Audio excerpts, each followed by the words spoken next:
तुम्ही मुख्यमंत्री पदावर आहात, तुम्ही आयोगाच्या अध्यक्षपदावर आहात, तुम्ही असं कसं काय वागू शकता? एवढं बेजबाबदार, हे भयानक आहे. ओके सर, शेवटचा प्रश्न आहे. कुटुंबियांसोबत तुम्ही बातचीत केलेली, याबाबतीत पुढच्या काय मागण्या आहेत सरकारकडे? पुढच्या SITची स्थापना झाली पाहिजे. मुलीच्या या गरीब आईवडिलांना आता बघा, आर्थिक मदत झाली म्हणून संपदा परत येणार नाही. आता काय करायचं? कुठल्या भावनेनं आम्ही आर्थिक मदत झाली पाहिजे म्हणायचं?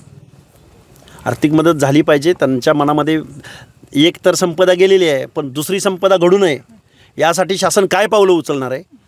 हे पहिल्यांदा महिला आयोगाच्या अध्यक्षाचा राजीनामा घ्या, तीही मागणी आमची असेल.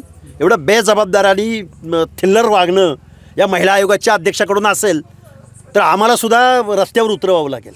आंदोलनाचं स्वरूप काय? स्वरूप आम्ही पलटणला जाऊ, पोलीस डिपार्टमेंट समोर बसू, धरणे आंदोलन करू, संपदाच्या आईवडिलांना भावाला घेऊन आम्ही तिथं बसू. जर 2 दिवसात SIT नाही स्थापन झाली तर या महाराष्ट्रामध्ये दुसरी संपदा घडू नये या महाराष्ट्रामध्ये, यासाठी आम्ही पुरेपूर प्रयत्न करू.